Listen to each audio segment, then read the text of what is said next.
Can anybody hear me yet?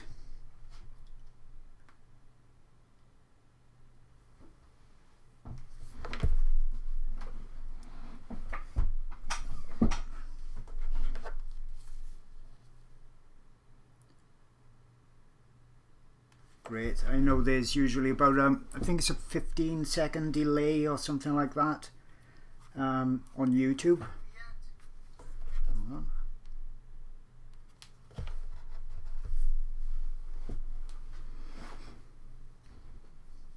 So just wait a little minute. Yep, brilliant. Okay, I've got my mobile phone working as well. It's all brand new to me. So I'll try not to sway. I'll try not to do anything embarrassing. Can't promise any of that. At least when I'm editing my videos, then I can edit that out. Okay, all looks to be working okay. Video quality is obviously going to be reduced on YouTube compared to my normal videos. So the thing I'm hoping to do with these is, you know, we're all having these difficult times now. A lot of people don't actually want to do a big project, can't keep their concentration on it, feels like we're being dragged from one thing to another. I'm the same, no different.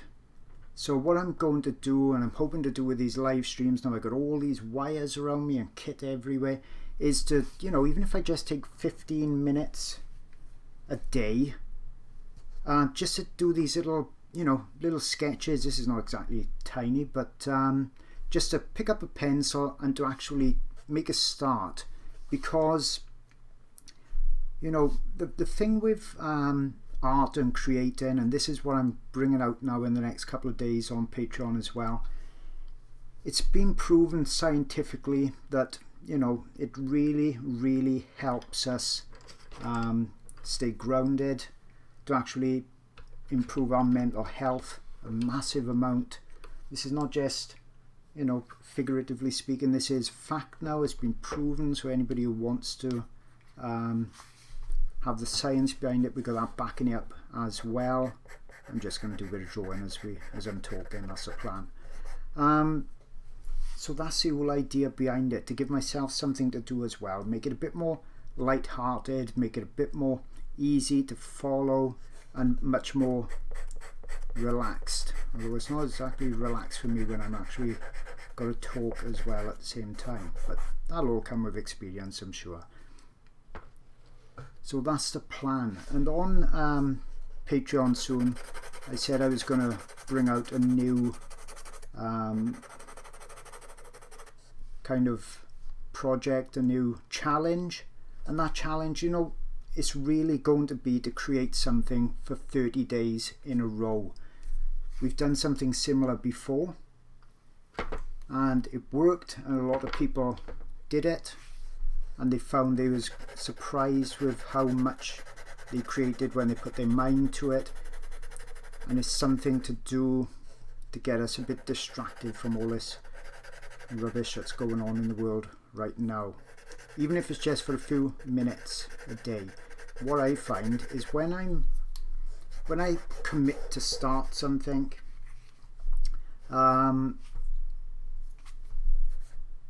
like doing a few minutes a day, if I just pick up my pencil and say to myself, okay, doing 5 minutes no matter what, it could be a tiny little sketch, anything, even a matchstick man, just pick up your pencil, get on with it, or your brushes, then I find I get lost in it, and before I know it, a couple of hours have usually gone. The secret with it to make it work for us and to be healthy though is you've got to actually get that concentration in there. It's no good you doing the art if what you're actually thinking about is the blinking COVID virus, or, you know, thinking about what you're getting in the shopping. And you need to be thinking about the art, be in it, be in the flow state of it. That's what they call it technically. You're in flow just like an athlete. You see, I'm just building a bit of layering by here. Chose this blue paper thought that would suit this. We've got a lot of blues going on here. I don't think I've used a blue before. Got lots of pads that's got lots of different colour papers in them that I don't use because I've got my favourites. So good to give yourself a bit of a challenge as well.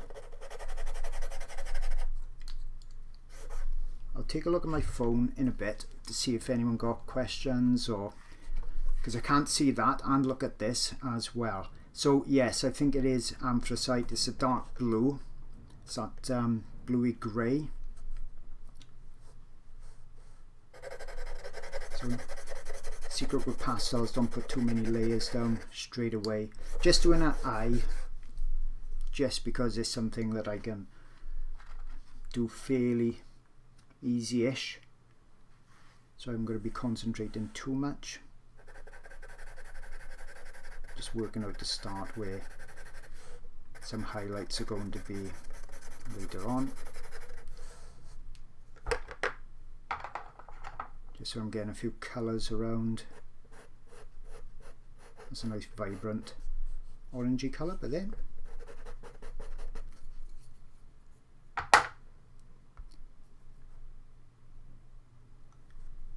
right, am I still actually live? Because I just said I had timeout come up on there then. I don't know what that's about, timeout on server. Hopefully I'm not gone for some reason. Let me just go and check.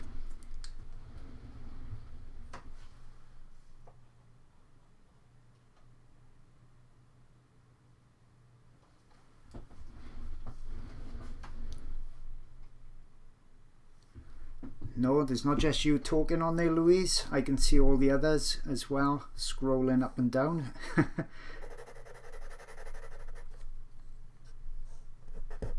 Yeah, I'm still live, that's okay. I don't know why that came up. If anything comes up like that, if someone can message me or do anything like that, that'd be great. I'm gonna have to work out a way as well of how to organise all my pencils while I'm doing this. That's a difficult thing with pastels, well, and coloured pencils. You get so much supplies and all of a sudden you don't know where to put them, so you can easily see all your colours, and I'm still really working that out. So you can easily see your colours to pick from, without them being all in the way all the time. Might as well stick that bit in there as well. And that's something I've been moving the studio around for weeks now, trying to work out exactly how to organise things, basically. And I still haven't perfected it. When you're videoing as well, is a bit of a problem because you've got to think about lights and where the wires are going to go, and lots of other things like that. So that's an added problem. I do like to have my board up a bit, but what you find then, you're going to have to put all your pencils. So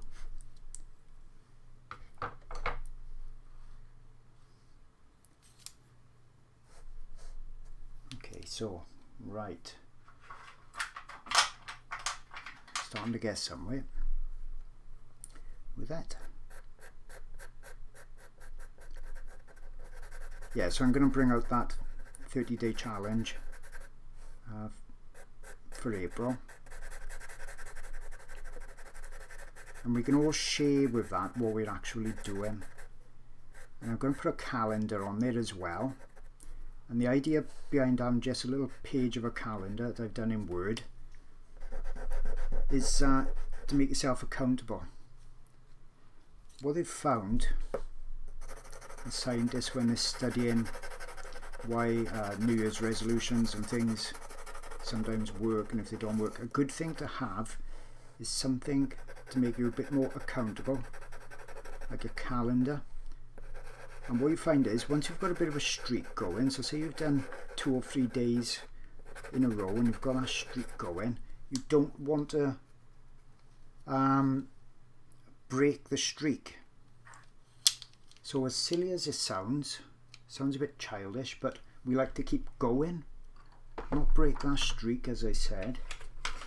And if it works, it works. That's good enough for me to give it a go anyway. And I found that myself with when I used to do a lot of training in the past. You write a diary, training diary, and you want to not break the streak, keep it going, because you're accountable to that. Same if you go into an art club as well, you're accountable again, then you don't lay your friends down. Right, let's get some darks in by here now. So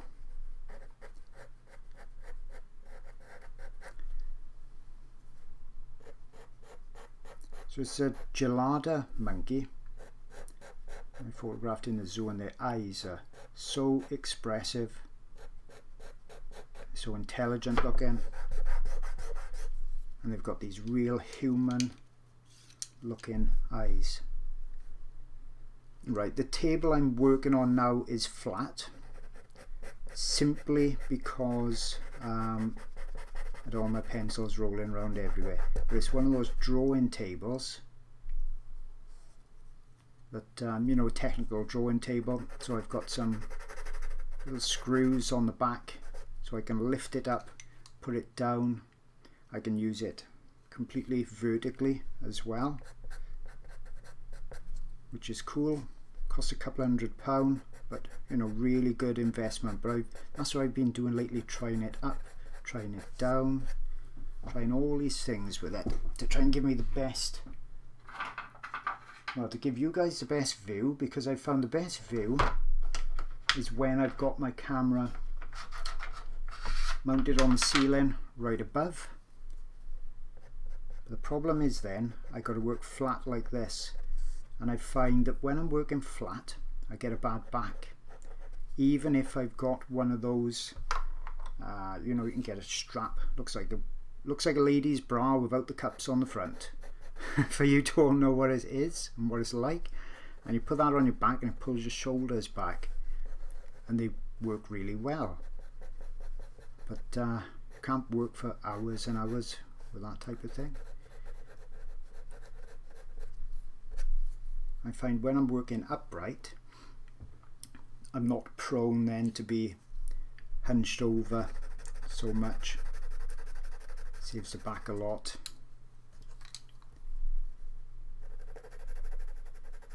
So it's always with me, it's always some sort of a trade-off between giving you guys the best possible experience and view,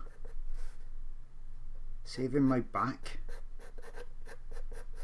and actually being able to see the artwork myself. Because the thing is, with a webcam, I've zoomed in a little bit with this one, but a webcam is very different then from a digital SLR, because it doesn't zoom in at the good quality like I could get with a digital SLR. So, oh, I coughed then. You're all alright, you're all safe. I don't think you can get any of this remotely. I read a good joke the other day on Facebook, and someone said, I used to cough to hide a fart, but now I fart to hide a cough. I thought that was quite comical and correct. When I was at the superstore today, I wanted a cough and I thought, oh, hang on, hold it in, better not, I'm going to have people looking at me. Yeah, shoulder retractor, that's it, yeah. Got to remember there's a bit of a delay between what I'm seeing, what you're hearing, and all of that.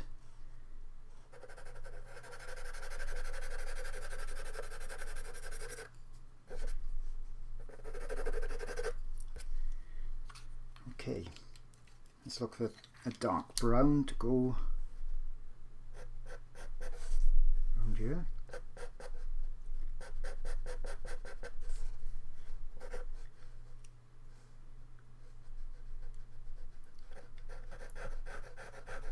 We've had a good bit of sun here in the UK. last few days, which was, well, last week actually. So I've gone from that, I'm starting to become so pale, and it's almost see-through. I'm not normally like that, so it was lovely to have a bit of sun, warmish if you got out of the wind as well. Only problem then, we had all the idiots going to the beach. I know a lot of you around the world had the same. And then what happened? We had to go into lockdown then to keep them off the beach. Absolutely incredible. There we are. So we've got a couple of weeks more lockdown then, because they wanted to go and mess around on the beach.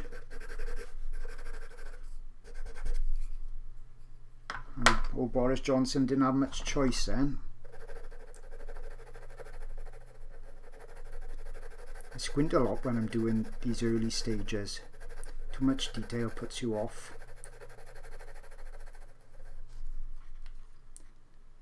John Smith, these are a combination, that's what pastel pencils am I using. Got Pitt in there, I've got Carbothello in there. Conti Paris are in there, they're the big thick ones. So I use various types of pencils, and then I end up with a load of them in my hand like this already, even though we're only a short while in.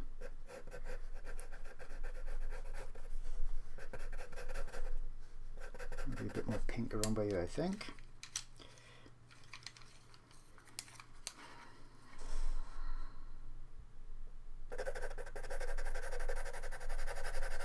Easy to dirty the colours back up after, so this area around here, get it nice and pink first. You can always smudge it in and make it dirty then with a bit of black or a bit of dark brown on top, a bit of this purpley colour by here. I don't know why I generally start with the right eye, because I'm right-handed. It makes absolute sense for me to start with the left eye, because now I'm going to have to go over lean over the top of it.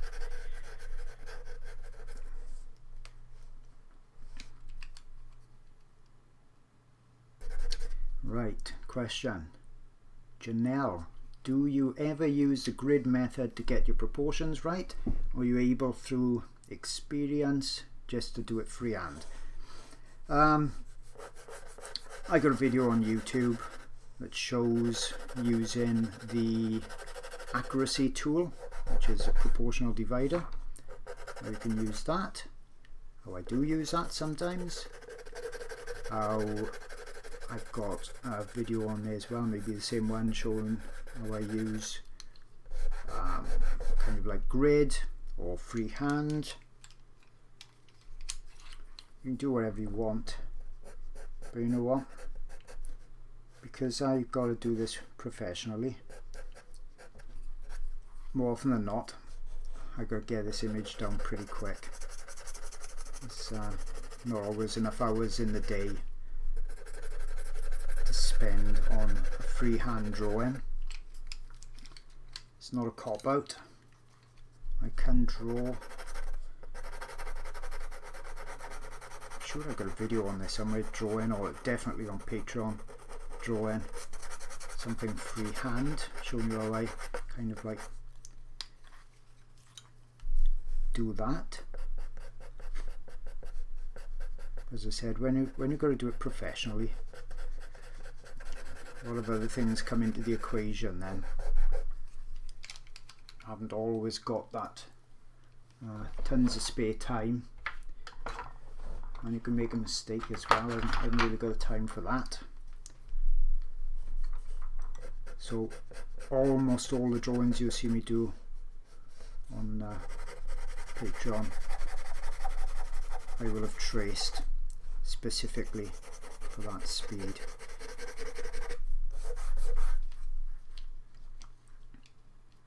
Okay, great quality on the video. That's brilliant. What kit did I settle on? Okay, Logitech C920 webcam. What I'm going to do in the future though is have that mounted on top of my camcorder. Now let's pick a dirty colour up a minute. Right, what's this?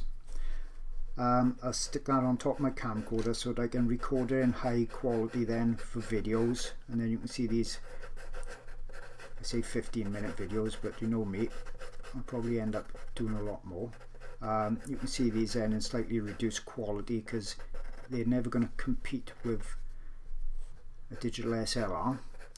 And what I've done as well, I've bought, or I've got coming if it ever comes, a in fact I couldn't order it. It's a capture card for the digital SLR, so that I can put that on my video camera into the computer and get it to stream like this. But crazy things happening with Amazon and that at the moment. Lots of things you just can't get. Things coming from China, which is a lot of our tech, have disappeared, or well, you just can't get it on Amazon now. So I can't get the capture card that was available everywhere for ages. Now I want it, can't get it. So that's why I then quickly looked at alternative way. My good friend Bonnie Snowden, she advised me then. Thankfully, most of the artists I talk to are super nice. I always try to help everyone out as much as I can, and luckily for me, I've got people like Bonnie who've already done this, so she saved me a heck of a lot of time and effort where I could have been getting the wrong supplies to set up for live streams and things.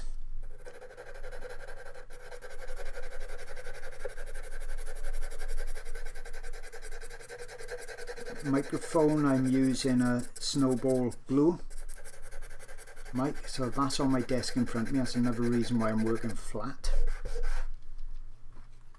Otherwise you've got to have arms on everything to kind of suspend or hold, or I've got some more of those, so this is still a, you know, very much this type of streaming and that I'm doing. I'm still really working things out with this before I've really kind of perfected these live streams, so bear with me. Right, what other questions I've got? Do you use blending tools or mainly just the fingers? Mainly the fingers, because I've got to go looking for blending tools. Fingers are always on the tips of my hands, they're always there. How did you first start selling pictures? Okay, well, I have to take my mind back now. I've always loved wildlife art, and I had some real ones that I loved and look up to then and now. Artists like Simon Coombs, John Banovich, and I'd love to have owned some of their drawings, paintings, artwork. Absolutely no way I was ever going to be able to afford that.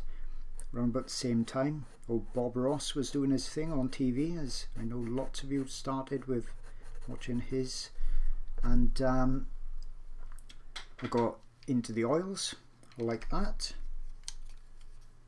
Let me look for a dark brown a minute. I got into the oils and start with the landscapes like he did. That's better. Start with the landscapes, and was really happy with his techniques, how that was working out.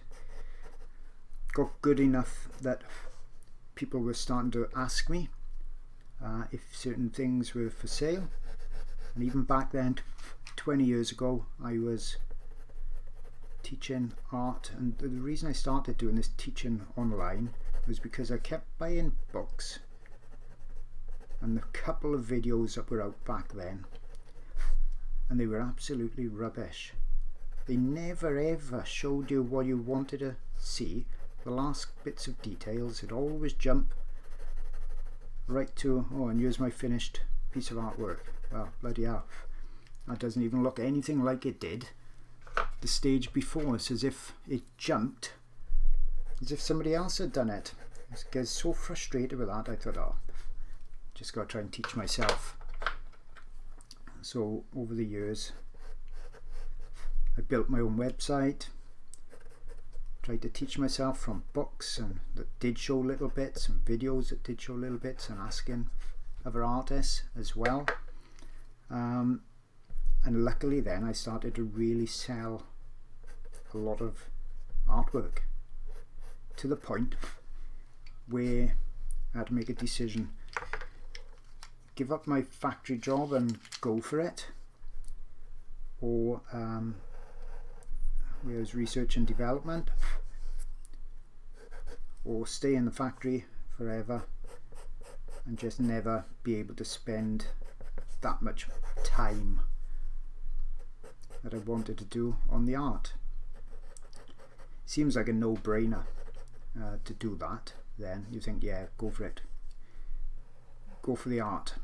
What have we got to lose? Well, at the time we just had a baby, our first, our only. So we had that to make sure me and my wife could afford the mortgage, even though it was a small mortgage. So you have got lots to lose all of a sudden, and the decision is not straightforward. But eventually I took the decision and went for it. I was selling really well, and I didn't have to go do galleries or anything like that, because I could sell everything that I produced. So that was cool. Prices was going up all the time. Thought it was going to be pretty easy. I wasn't doing pet portraits, never did that, never really interested me. So I was doing my wildlife art, and I could pretty much do what I wanted, although I did have to churn out a few tigers quite frequently, just for the market. And talking of the market, what happened then? The market crashed, and overnight, literally overnight, that crash, I went from selling my top paintings, and my top seller at the time was The Great Migration. It sold for a lot of money. It took me a long time to do it, mind, but it took a lot of money. Overnight I went from selling a couple of thousand for my best work to the point that I couldn't get a couple of hundred, literally overnight. That was a big deal. As you can tell, I can rabble on, can't I? I can chat forever. That was a big deal. All of a sudden it was, I couldn't really afford a mortgage or anything like that. It was coming, problems coming quick and fast, and there was no indication that was going to happen, at least I couldn't see it, and I just left my factory, the factory I'd been working 20 years for, where I would have not had a problem. Then I had health problem, been healthy all my life. Give up that job where I was staff and would have been paid full health, okay? I think it was within 2 months, it wasn't no longer than that. All of a sudden, pains in my stomach, gallbladder problems. Doctor in his wisdom thought, oh, I'll treat that with Gaviscon. That didn't work. Ended up then, had to have that out, and then I couldn't work at all.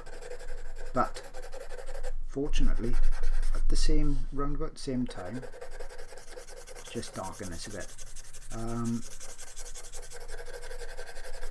The teaching side of the business, which I've done since day one, was taken off really well. So I could take a bit of a breather and let that do its thing. And that saved the day. The teaching part of it. So if it wasn't for that teaching bit, I would have been stuffed. Literally.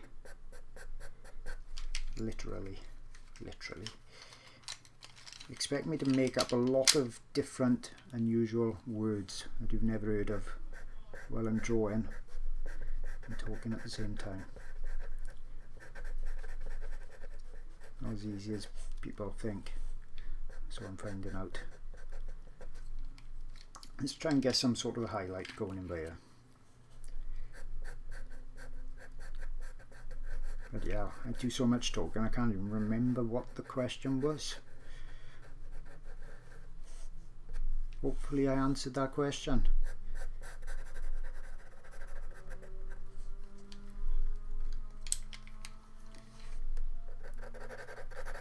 I'm going to have to finish that gorilla off as well. Looks like that exhibition that I was going to help the local area with. That's going to be months down the line now, and if I leave that painting for months, I'm definitely going to lose interest in that. So best thing to do is to get that pretty much finished, I think.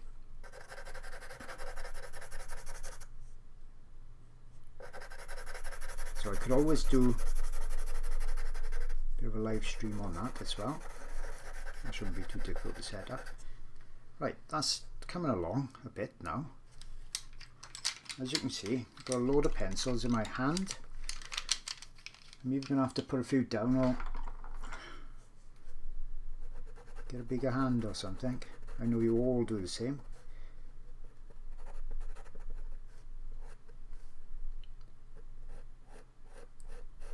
Let's chuck a bit of highlight in it. Usually brings it to life. So we've got a real bit of a punchy blue by here. That should do. I can adjust that shape after then.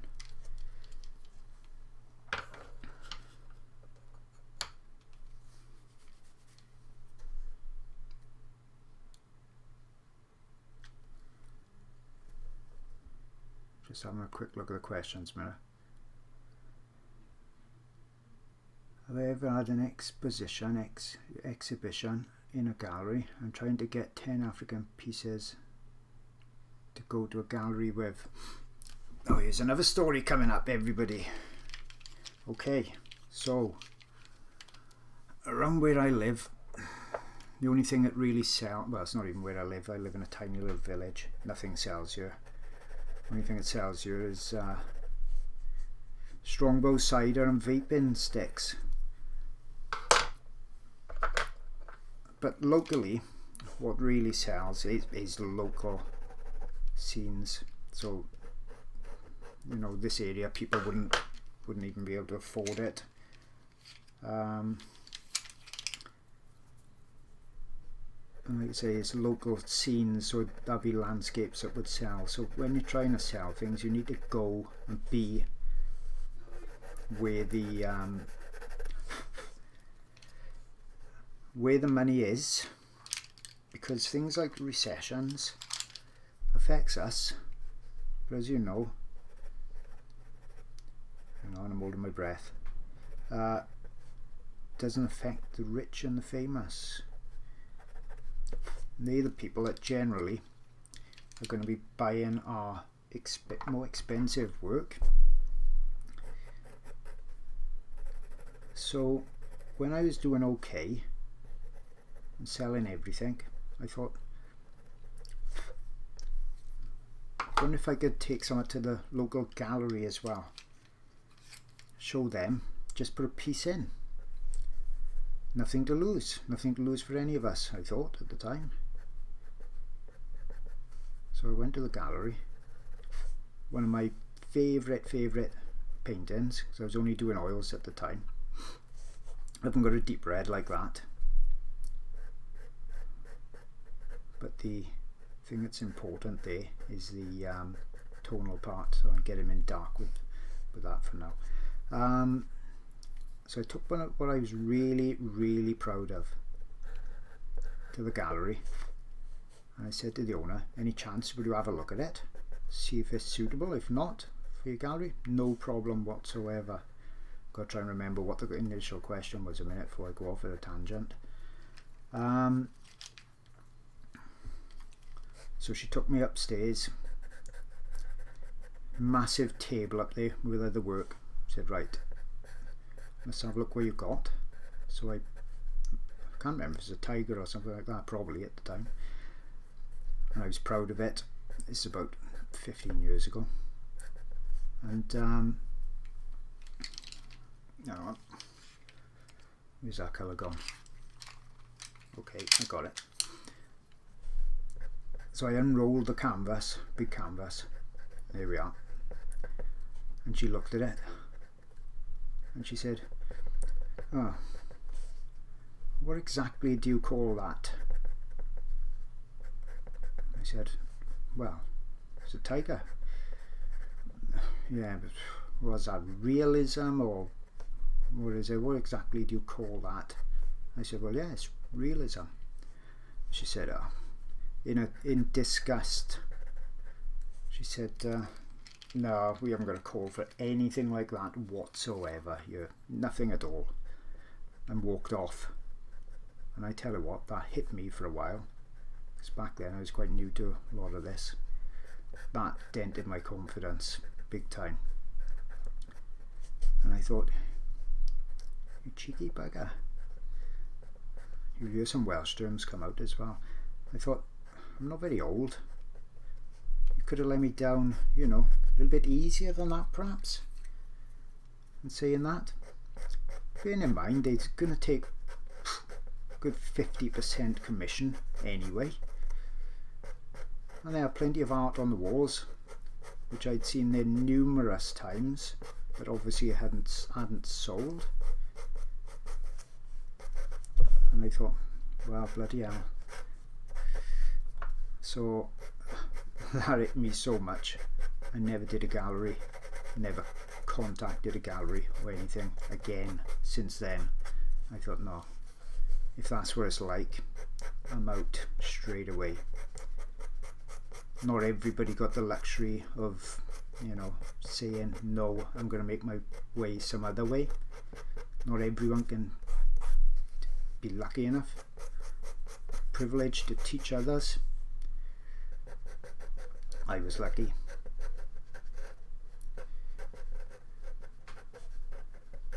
And I thought, you know what, at the time I said I was really selling well. There wasn't one piece of artwork in that whole gallery, oh, where's my pencil gone, that was anywhere near the price that I was selling for at the time. Nowhere near. And I thought, you look down on me, you've got no idea who I am, you've got no idea what I can do, and you wouldn't take a chance on me. You got plenty of space on the wall. So the initial question about the gallery, no, I don't do anything like that.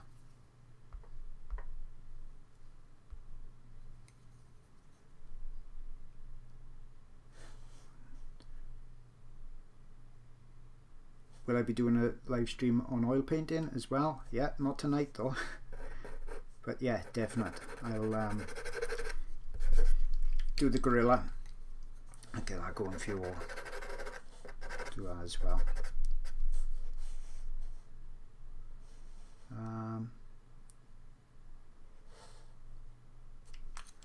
With my paintings and things now, I just keep them all myself. Luckily with Patreon, which I didn't even have on my radar at the time, and then Lisa Lockery, another good friend of mine, she said, get on it, you've got to do it, nobody's doing stuff like you were doing. I order a lot because with the market with this virus now,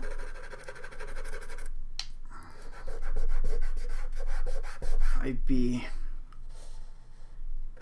in Wales. We've got a term, up shit creek, or maybe a worldwide term actually. But I was doing all right selling my DVDs and videos, so I'd still be doing that. But this gives me the opportunity to pretty much do the subjects that I want, so that's nice. It's a bit of security, more security with money as well, because I know what's coming in monthly, roughly. When you're doing selling your paintings and your drawings, very often you gotta go with the market, right? And with wildlife, ooh, don't drop a pencil. Looking at my watch, with wildlife, a lot of tigers and things like that. And there's only so many tigers you can do until you then turn in your artwork into, you churn it out like a blinking Chinese sweatshop.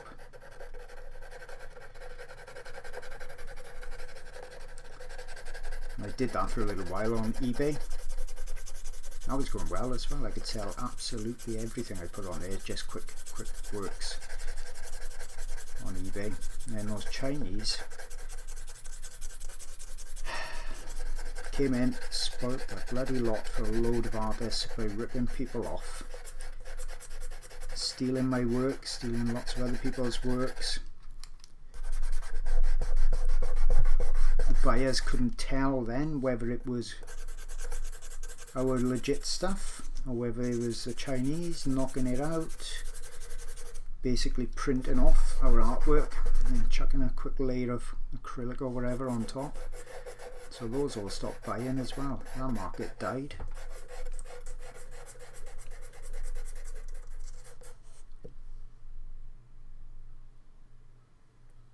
Which do you prefer, oils or pastels?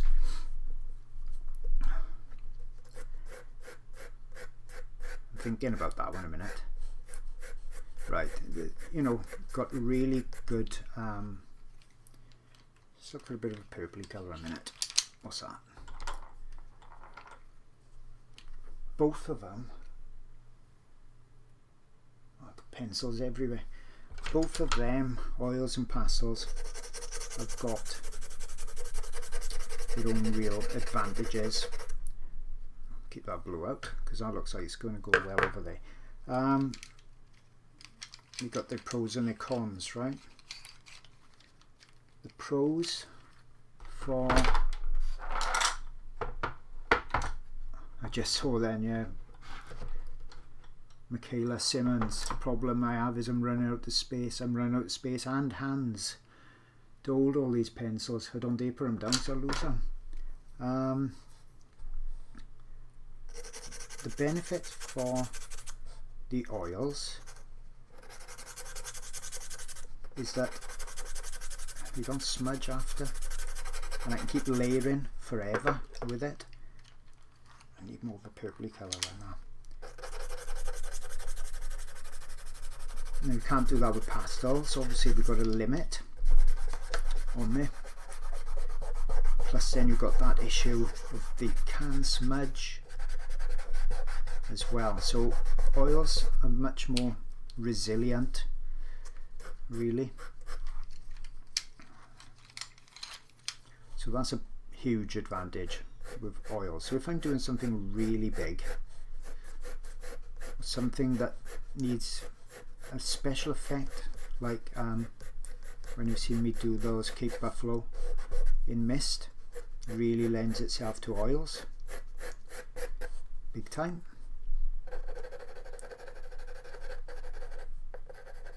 But then when I want, but the disadvantage with oils, right, a big disadvantage with oils for a lot of people is the fact that you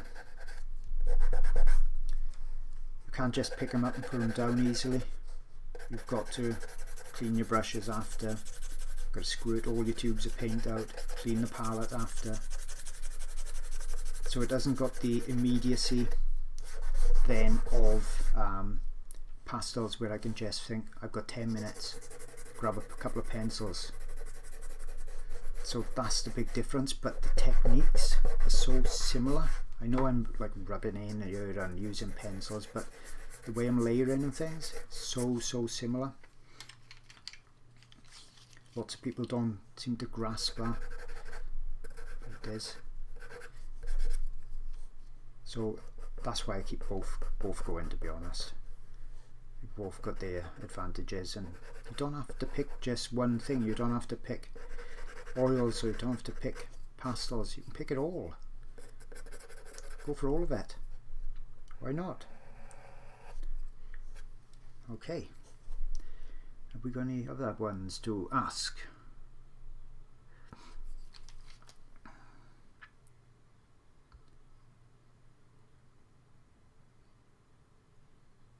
Let's just scroll through and pick one out at random.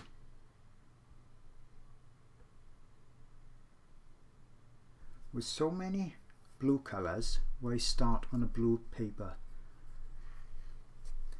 Because there's so many blue colours, that's why I started on a blue paper. Here we are. Could have used the grey paper, wouldn't have mattered. Could have used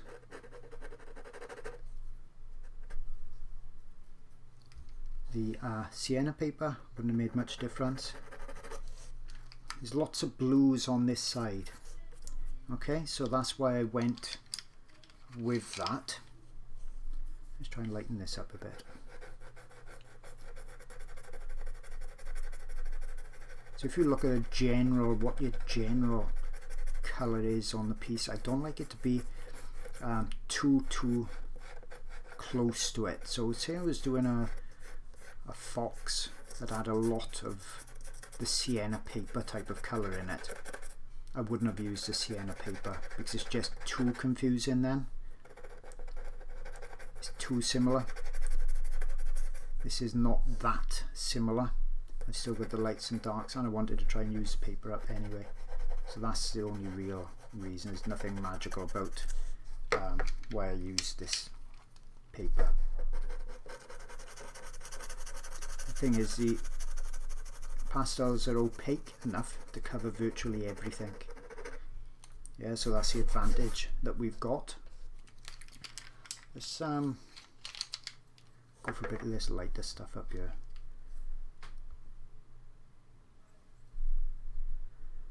Can you leave oils on your palette for later use? Well, I use alkyd oils. You most probably all know that now. So they dry by the next morning, day, depending on how warm the studio is. But what I do to keep them wettish is just put a bit of, in the UK we call it cling film. In the States I think you call it saran wrap or saran wrap. It's that stuff you put on your food, sometimes to wrap up to go in the fridge. Basically that just allows it to stay a bit wet overnight, so you can just put a bit of thinners on your brush and rub into it and you're pretty much alright to go again. It's not ideal.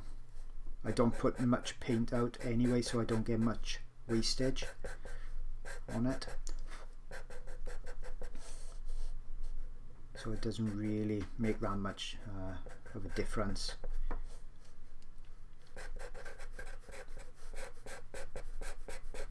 If you use regular oils, obviously they take a lot longer to dry, so that's alright for your palette then. And you can stick them in the freezer if you wanted to, and they'll stay usable probably out for an hour or so beforehand. Let's get somewhere a bit lighter going by here, so sometimes what happens with pastels, right, because you only do a certain amount of layers, is that you find at some stage you put so many layers down you can't get any more on there. So what been doing lately is not waiting too long for the lighter layers. Like these are really quite bright by here. So you can get them in roughly. Don't forget, this is only kind of a sketch. It's difficult to talk and draw at the same time and produce, you know, something really good, because you've got to concentrate, haven't you?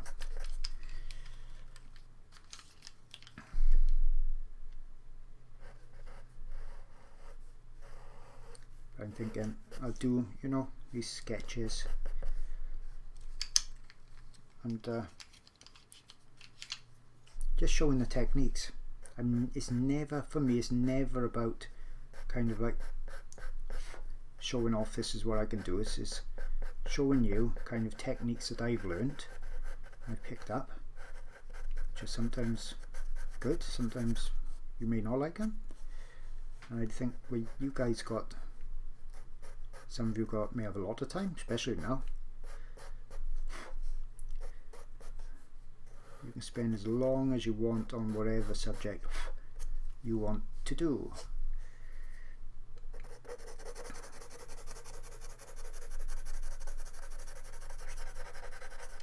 And sometimes with these little pieces like this you can learn a bit more as well, rather than big pieces that take me a long time. So you can use the grain of the paper to create that roughness there.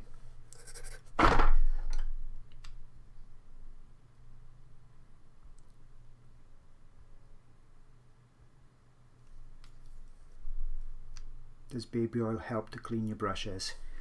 You know what, I use Gamsol solvent. I think that's odorless, and I personally think that's probably one of the safest solvents to use. I used the Bob Ross one for a long time, but I'm not sure what's in it. So I switched over to the Gamsol. Neither of them smell hardly at all when I'm doing oil paintings. I'm really sensitive to smells and things. I don't find any problems with that at all.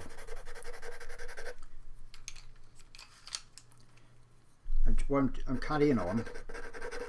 Right. What I normally do is bring everything up to the, you know, an underpainting stage, and then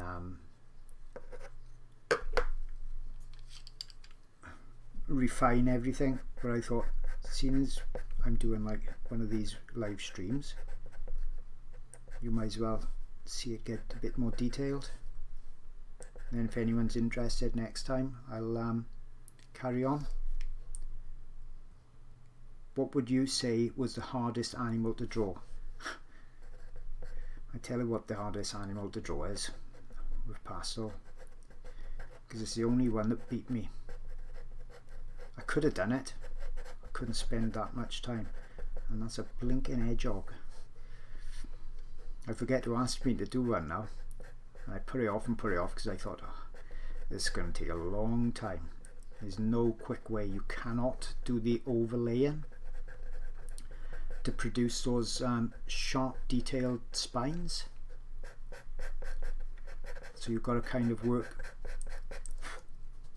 negatively like you do with standard coloured pencils, which is why I don't do any coloured pencils, because it just seems counterintuitive to not be able to go easily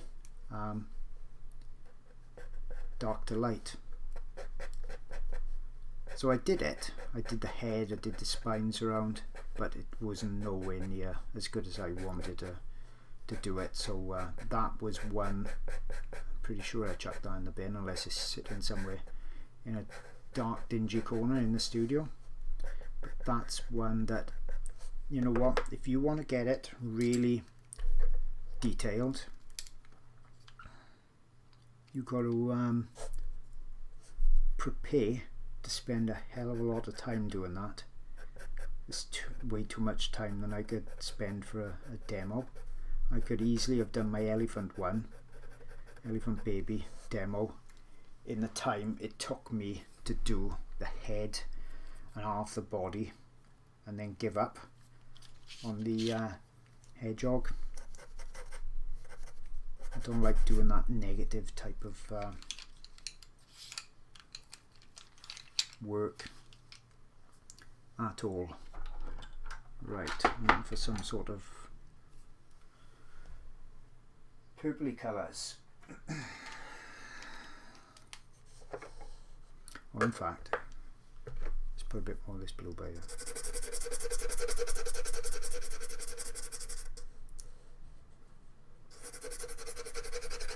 I don't think I'll do much more tonight because, well, I'm going to have to go for my supper soon as well.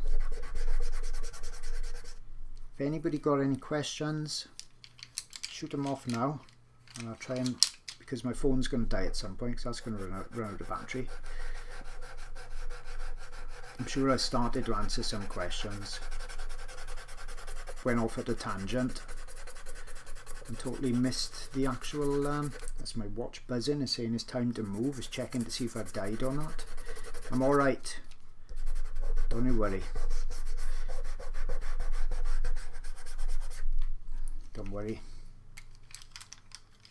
I'll move tomorrow.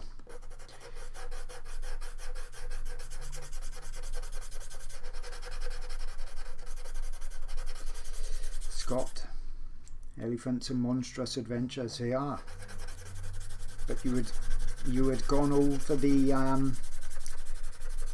peak. You was on the final furlong with it. The difficult bit was done. Sometimes you don't realise, all of us, how close we are to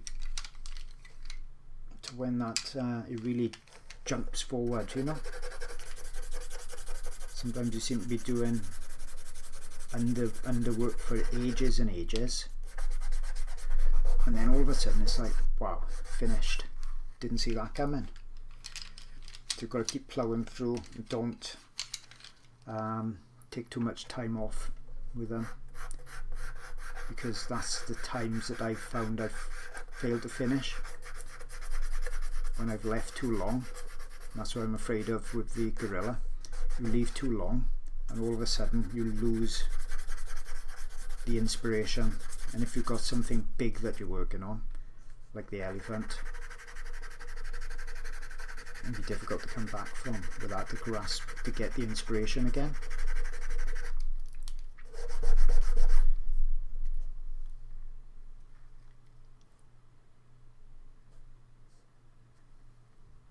Seems like quite a few of you, just having a quick look. Yeah, good, Scott. Good to see you. Will be back at it. I'm watching.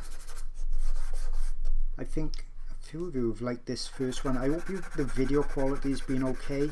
I hope the sound has been good enough, because you know, if there's grainy sound you can put up usually with a bit of grainy video, but if the sound ain't good, let me know and I'll try to sort that out. Wrap it.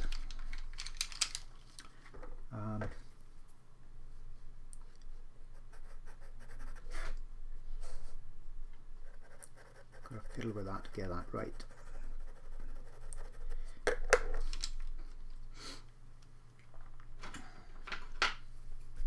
You can always match your colours up like that.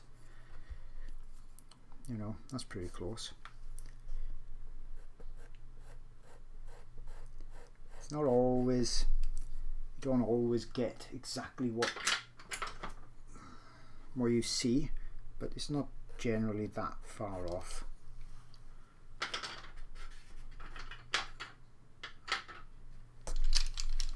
Here's my orange. What I'll do tomorrow, if I do a feed tomorrow, is match up a load of pencils first, so that I'm not banging around looking for the pencils.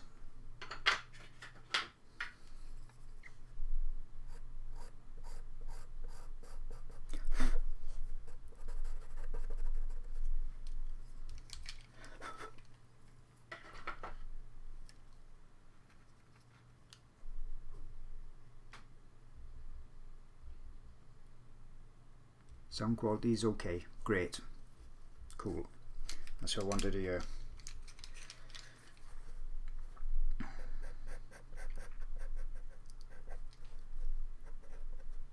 Bit of grey in there.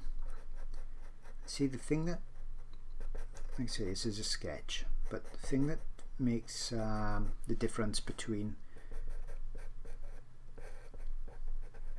like amateur or beginner work is all the little fine differences, not necessarily fine details, but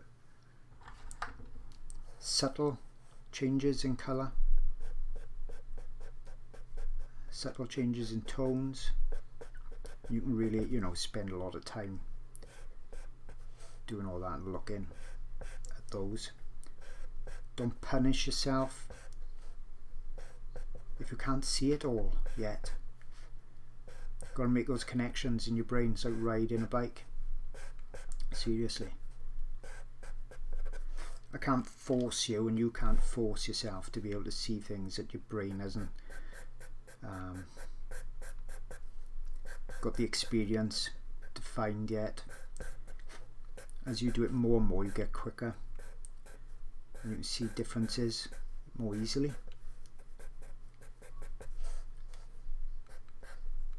So that's all about practice.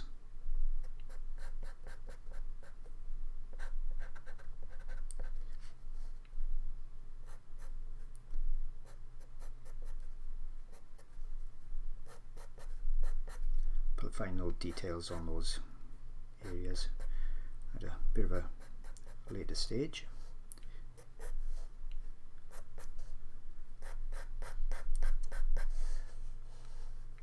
Sometimes you just want to create a bit of texture as well. It hasn't got to be exactly the same. Virtually never got to be exactly the same, really. Try a couple of little highlights, but if you want it to stick, you know, to really be a highlight, then touch your pencil to the surface, wiggle it back and forth while it's on there. You deposit in pastel on top of pastel then. So you're getting the most pastel down on there.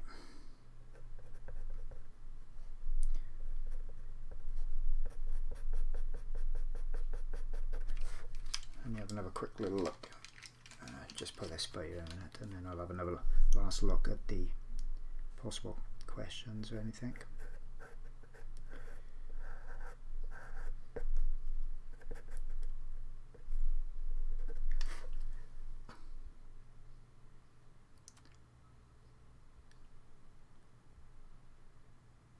Yeah, I am Peter Gregory. Sounds like at times I'm rubbing quite hard, or could it just be amplified with your headphone? Probably both, but yep. When I'm rubbing in on the first layers and really pushing quite hard, the dual plan is that I'm pushing into the tooth of the paper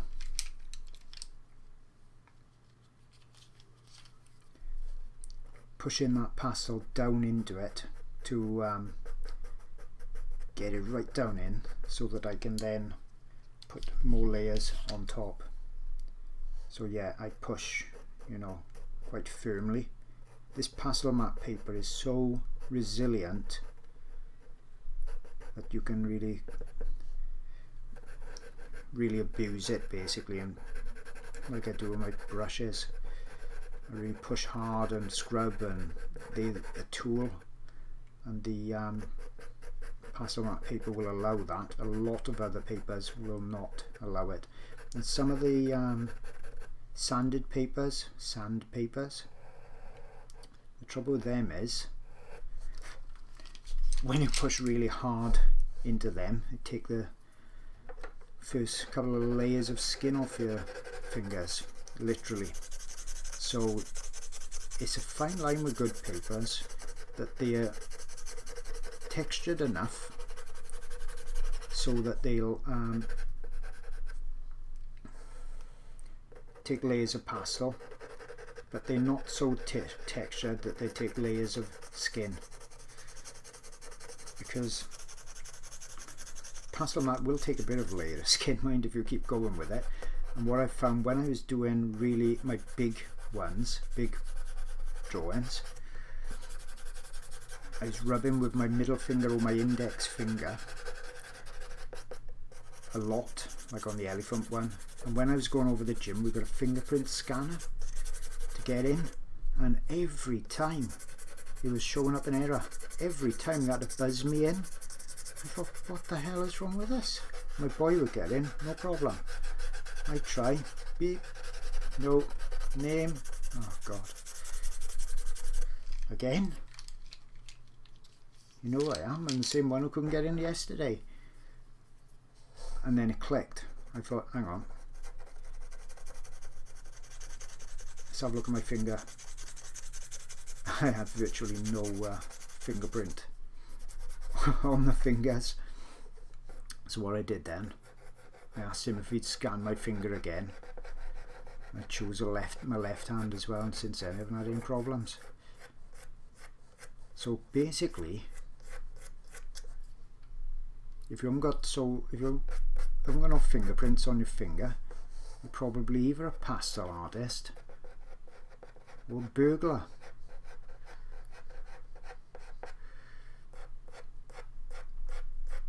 Just a quick suggestion of that for tonight, going up by there just to make it look a bit more presentable.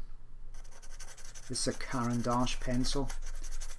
Don't use a lot of these because they're so blinking expensive. I'm coming from Wales.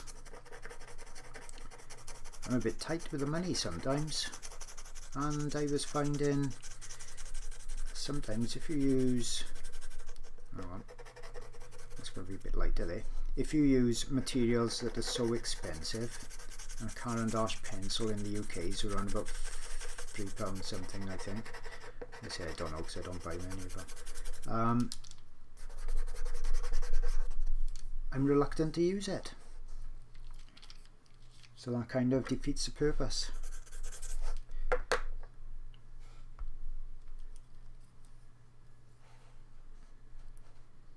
So it's not that they're not good, but that they're blinking expensive and a nuisance to sharpen.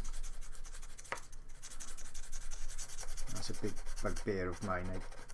I don't like using those blade sharpening.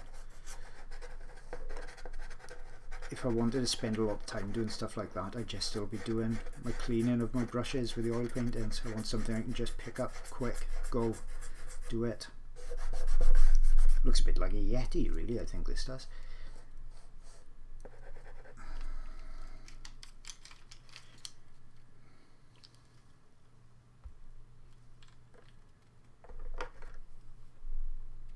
What do I think about vella paper? Oh, don't start. You know what? I see some fantastic artwork. Vella, velo, I've heard it said all different ways. I tried that. It's so fragile. The only way I think I'd be able to use it, right, is if I, move my breath again then when I'm thinking, is if I stuck it down to a board first to give it some more resilience, because it is so fragile. And I like to rub the paper and things like that and go to town on it. I don't want to be thinking all the time, is this going to last? Am I going to push a hole straight through it? But yeah, you know, I'm not writing it off. Some people have done, as I said, some superb work on it, really good. But for me, I tell you what, and I'm agreeing with another super pastel artist, Eric Wilson, another really nice guy. I was talking to him about it when I was first starting out, and he said the thing with velo, is that I can tell someone have used that from across a gallery at 20 foot, because they've all got that look of softness to them. Do you know what I mean? It is good for that soft look to fur and things, but I like to make the decision myself if I want it to have that kind of a soft look. I don't want the paper dictating to me that everything I do with it is going to have such and such a look to it. Yeah, if you know what I mean. So if you see people's work on that paper, you can generally tell straight away it's got that fuzziness to it. Some people like it. Like I say, I like to make that decision myself. Pastelmat, you know, they don't give me nothing for promoting them. I'm not affiliated with them at all. Just use it because for me it's the best. It's just so resilient.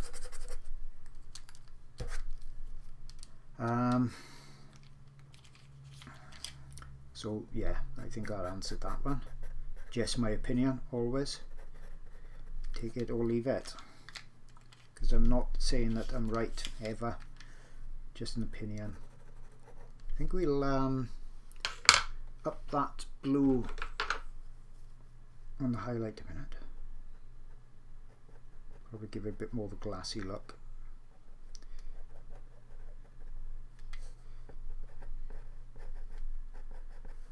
Bit of blue in there as well, very light.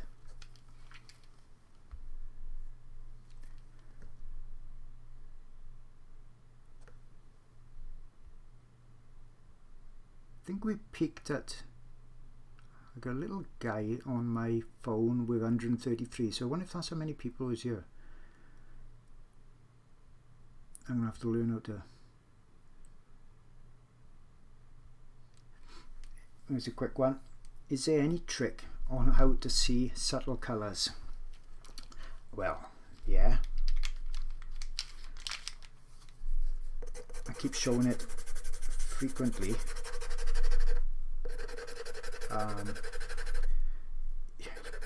The best, absolute best way is 100% use an image editor, pull the colours out. 100%, it's the easiest way to see it because the mind confuses things all the time. Even me, you know, I've been doing it for a long time. I'm like, oh, I just cannot get that colour right. What is it? Drag the image up in Photoshop, use the colour picker. I show it loads of times now on my videos on the companion site. There's lots of links there to it, image editing. And then just drag it out. And it's always, with my grace, always surprising, or very frequently surprising, the colour that's really there compared to the colour that you think is there. Just chuck that in for now, just lightish. So that's my definite tip on how to see colours. You can always put your pencils up against it as well. Like I say, that's not an exact science, but it'll get you close. And if you're close enough at the early stages, because once you're there getting it close like this, then you can think, okay, that's a bit too yellow, so I'll just pick something next that's a bit more, say, grey, and you keep adjusting it. As long as you've got enough layers to adjust, you'll get it in the end. Going by there, it's a bit more purple.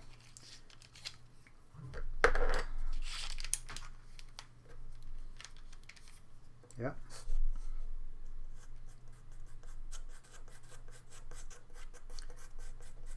I do hope that this has been a bit of a welcome distraction for you.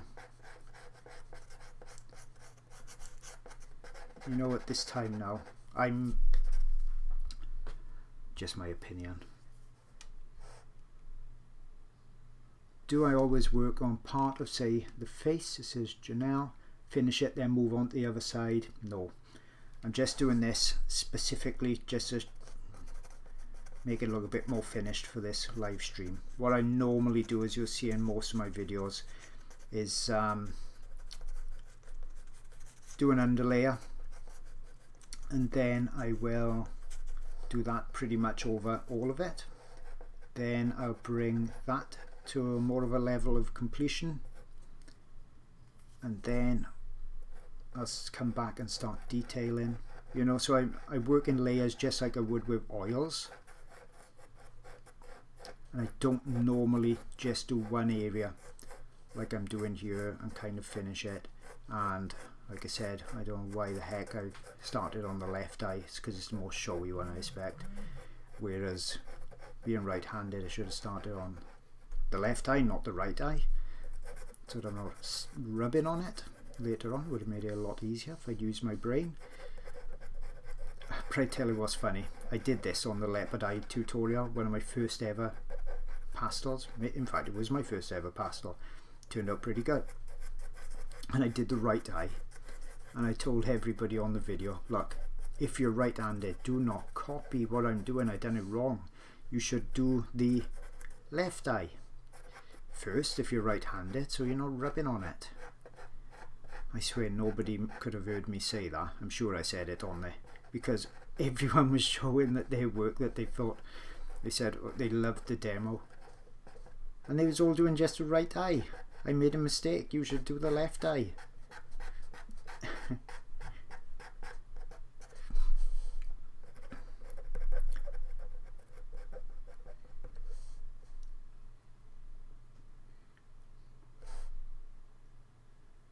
What sharpener do you use? Swordfish. I've got a good few videos on YouTube showing that. A couple of tips with sharpeners. Don't expect them to last forever. Don't care what anyone says. Pastels rip those blades to pieces. They last, depending on what you're doing with them, they last about, well, I've had one last a good year. Other people say they've gone through a few pencils and it's gone blunt, but I've just put a video on YouTube explaining the way to change the blade in there. That's a cheaper way of doing it. It's obviously the most environmentally friendly way of doing it as well, so you're not chucking things away. We're all too we consume too much now, don't we? Everything's throwaway. Just using the paper, it's got that roughness to it anyway, so rather than smooth it out with my fingers, if I'm creating that, I can just use that roughness of the paper, so I don't fill all the tooth of the paper up there. See? I'll come back in with some darks as well. I forget that I talk to everyone on here, like I've done so much on Patreon now, on my Patreon channel. I forget that I'm live streaming on YouTube, so I've got all my YouTube followers as well. So I do cover, this is just a sketch, I cover a lot more techniques and things on my Patreon channel, and I think it's pretty good value for, where's my dark pencil gone?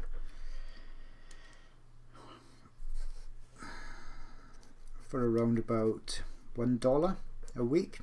You can't buy a toilet roll for that. You can't buy a toilet roll these days now for about $10. But for $4 a month, $1 a week, you get access to loads, hundreds of hours of my long tutorials. Some of them are around about 6 hours long, where I go into every single thing on my proper work, because I'm not talking on those at the same time I'm drawing, so I can concentrate more and do things a bit better, because I'm not kind of like being distracted by talking then.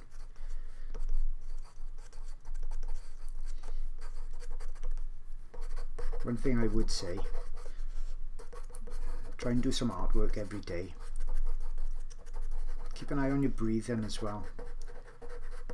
I love to study science of the body, nutrition. You know, if we've had a hard day, or we've had a day that frightens us, yeah, like what's going on, naturally we tense up, start breathing through our chest a lot, and then we can think, oh, I'm going to do some drawing, relax, get from it.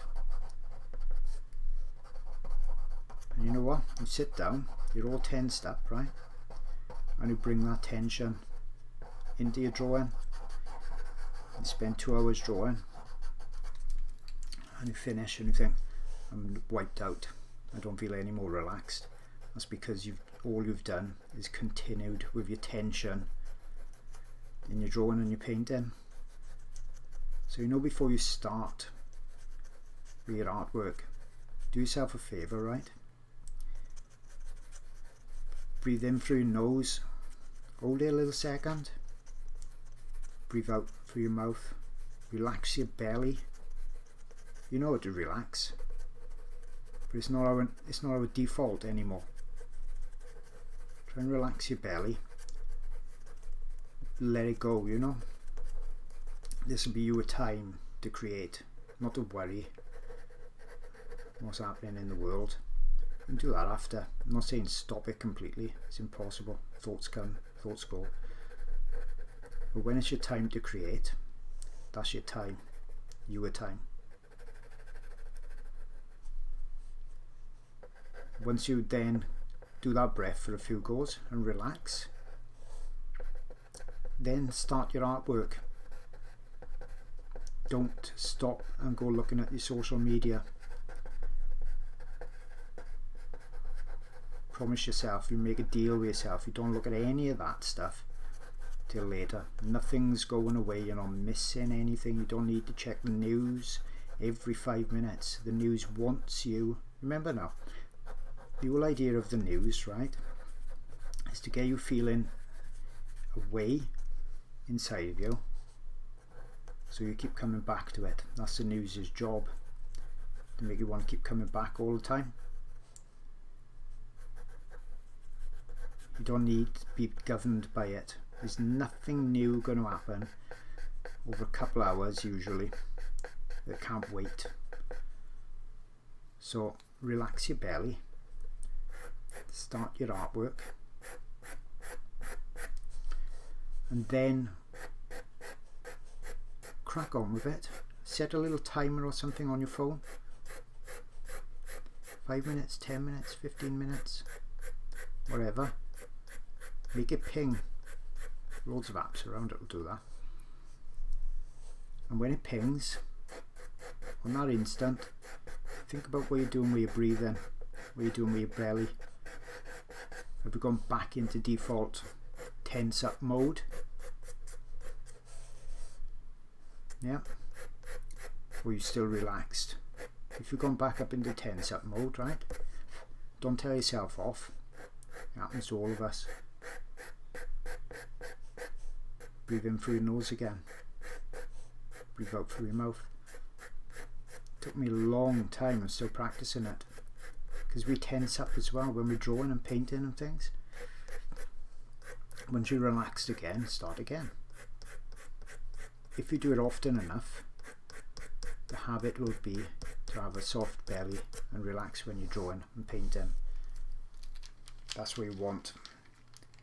That's the habit you want to kick in all the time. Going a bit lighter down by here. The Caran d'Ache pencils are really good for putting final highlights on. This is not the final yet.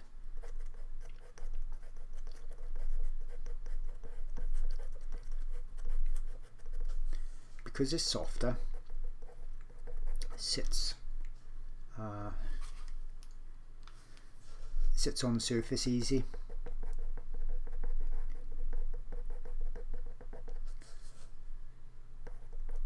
But if you're putting them down like in the first couple of layers, then you may find it a bit more difficult to get the top layers to sit on, so I use them mostly at the end.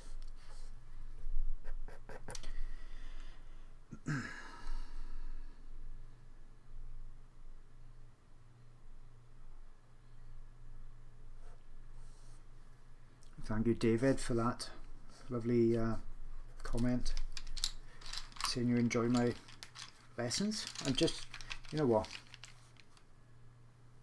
oh, where's my pink gone? Hang on. I'm an absolute normal person, same as all of you out there.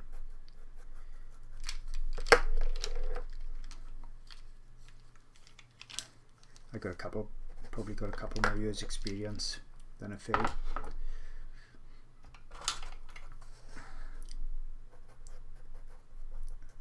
And I hope in a couple of years I'll be better at art as well, because it's a continuous thing. We're all on that journey, our own journey. If I want to subdue someone, I just rub it. So it's not a lot of point really comparing yourself with someone else, because they're not on your journey, you're not on theirs. Right, okay. I need to rest my hand on that bit. So I've got, I'll stop that rattling now in a minute. Glassine paper. Doesn't need to be glassine paper, but it's nice and slippy, so it doesn't smudge the underlayer too much.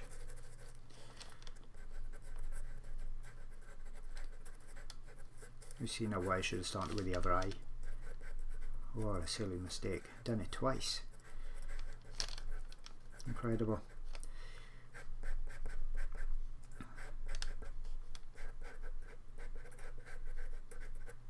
I'll have to bring a drink up next time, because I didn't realise I could keep talking so much. So when there's any, I'll have to crack the window open next time as well. I think I must reduce the oxygen in the studio.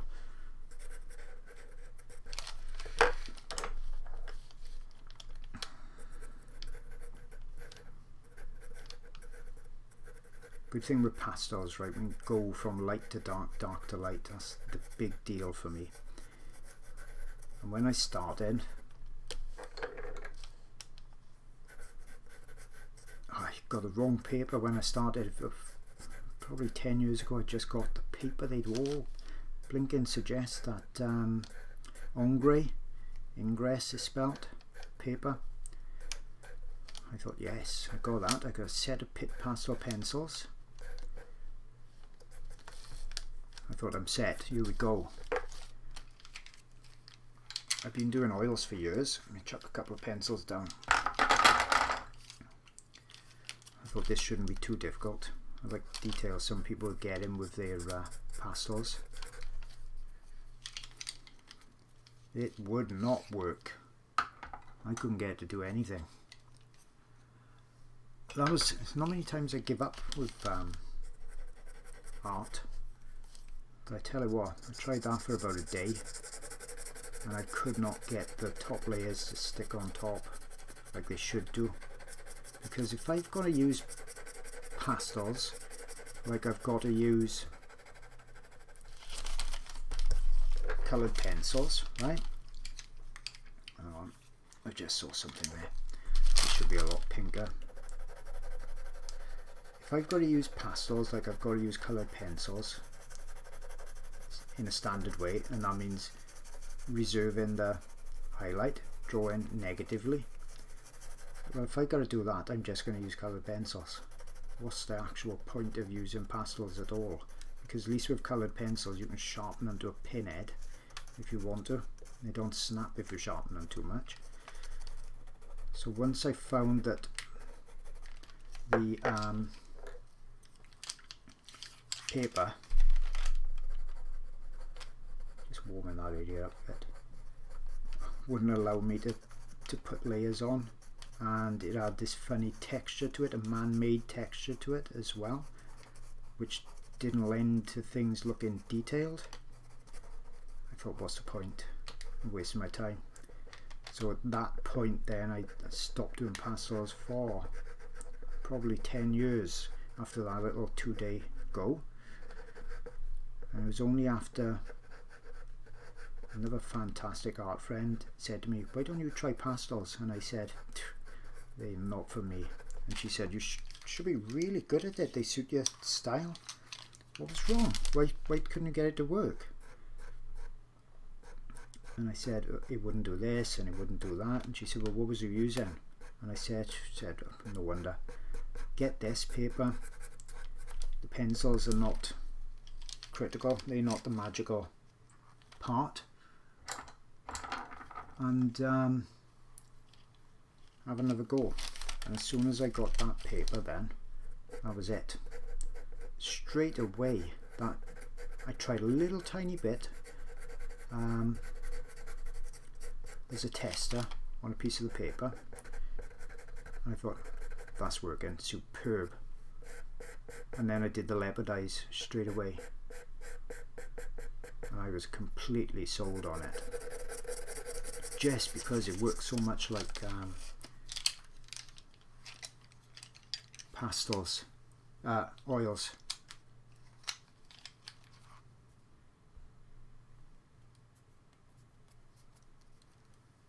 Yeah, pastelmat will wipe your fingerprints off if you go hard. Right, I think, for tonight. I don't think I'll do too much more.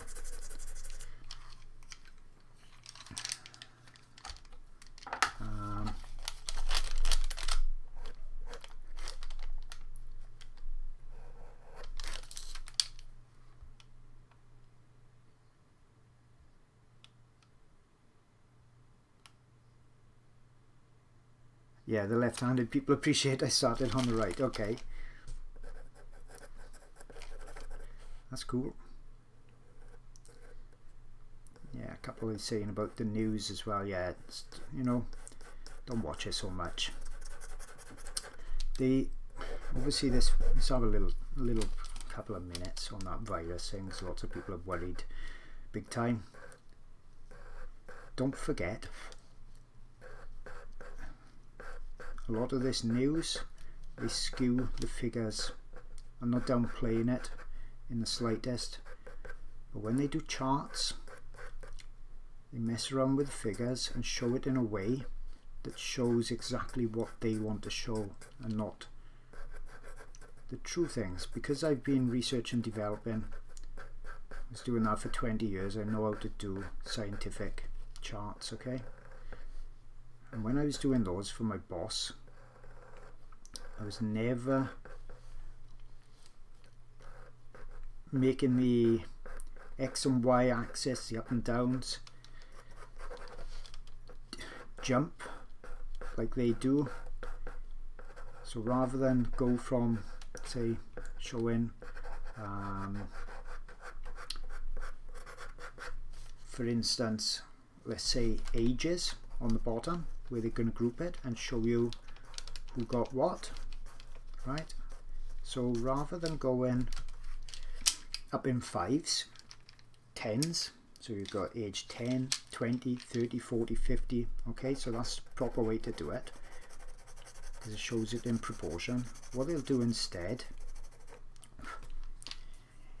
is go like 0 to 10, 10 to 20, or 0 to 10, yeah, say 10 to 15, and then they'll go 15 to 45, and then they'll go 45 to 55, 55 to 65, 65 to 75, yeah, and that makes it all of a sudden look like lots and lots of young people are getting things when they're not.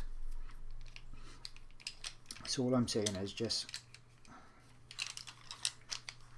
be careful not to believe every single thing the media is putting out there. They've got real cunning ways of tricking us into various things, because they want us to do various, or see charts and things in various ways. It's not easy to spot this if you're not got a bit of a background in science.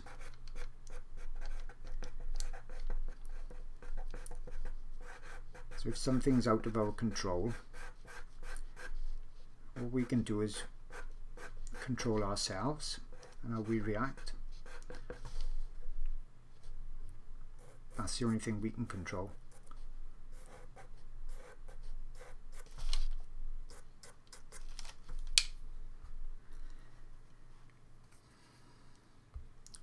Okay, so I think I'll leave it at that for tonight. So thanks everybody for watching this live stream. Hope the quality of things have been okay. Hope I haven't bored you to death. Gives my wife a bit of a rest, I suppose. She'll be happy that I'm up here rather than being in isolation, telling her everything. So she'll, no doubt she'll thank you for taking a bit of pressure off of her.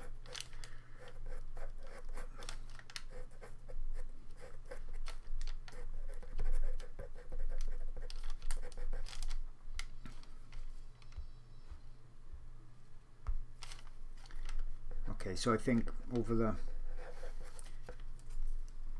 couple hours that we've done, I think it was a couple hours, felt like it. And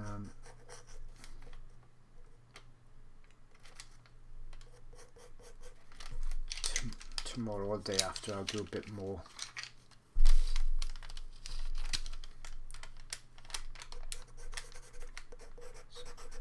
Good idea, right, to get, you know, when you've got dark lines like this, get them in place fairly quick, like that. So you've got that map to work from, block things in.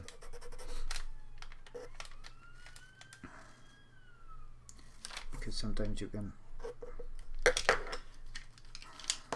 get things in the wrong place otherwise. If you go really light, you can use pretty much any colour.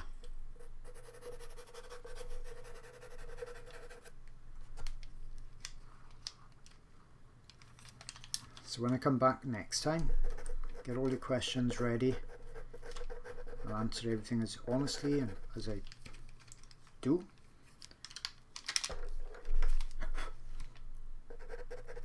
It's difficult to see all the questions because the stream goes up pretty quick. So it's getting lost, so don't be afraid then if I've missed something to ask it again. Try to answer as much as I possibly can.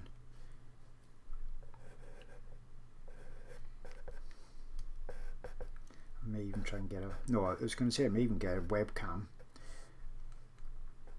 so you can see my face while I'm drawing it, and then I thought then again I'm probably licking my lips and sticking my tongue out and doing weird things with my eyes, so that may not be the best idea for me. A lot of these artists, they look so composed and perfect, preened. I'm not one of them.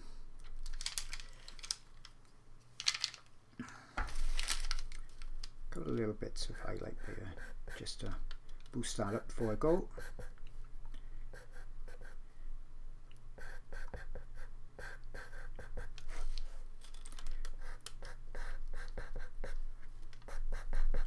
Highlights that really make it pop.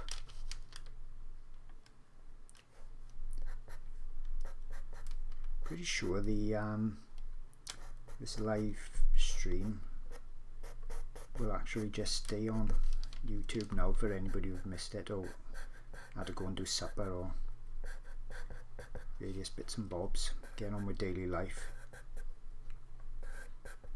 Weather's changed in the UK now. Just coming into British summertime, I think it's tomorrow, and the sun's gone. And if this year's anything like our usual years, gone for blinking good. So I'm glad I had the chance to make the most of it while I was there. When you want to make a real light mark or something like that, push hard.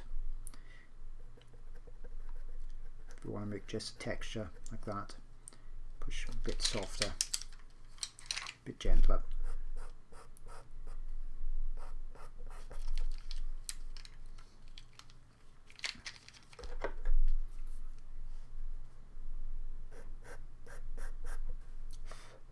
If you've got any art friends, if you do me a favour and let them know about my channel and things I do. That's the only way I can make a living, if I've got enough people following me. I try and give out as much as I possibly can free. I've got loads of content free, but if anyone can support me on Patreon as well, that's brilliant. And I appreciate absolutely everybody that use their hard-earned cash and think that the lessons I do are of benefit enough. I always try my hardest.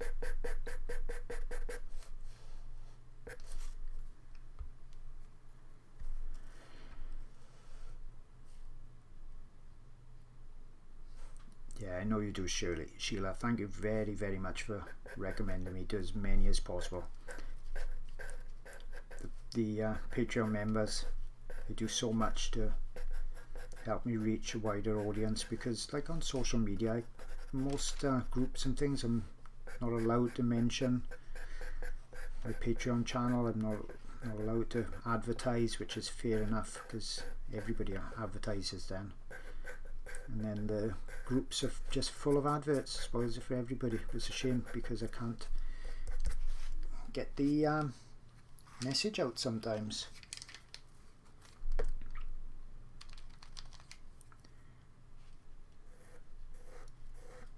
just put a little bit of that suggestion in by there.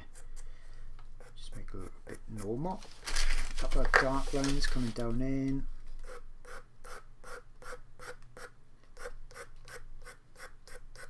Just for now. A couple of lighter lines up by here.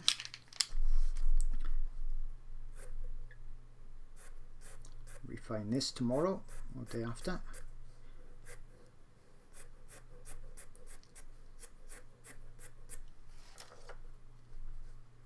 So I've got to texture all this as well. Texturize this up by here to make this brow start to look out. So that's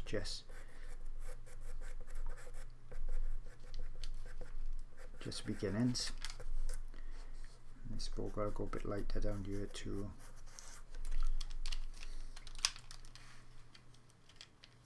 Non-artist friends watching, that's even better. Okay, I know it's a bit of a delay now, so I'm gonna give that a rest for tonight. Hope you've absolutely enjoyed it. Hope you've found some tips, techniques and things like that. Glad the video, the audio is all worked out, and I'll see you all again very soon. Thanks for joining me. I really appreciate that you've spent the time here. See you all again real soon.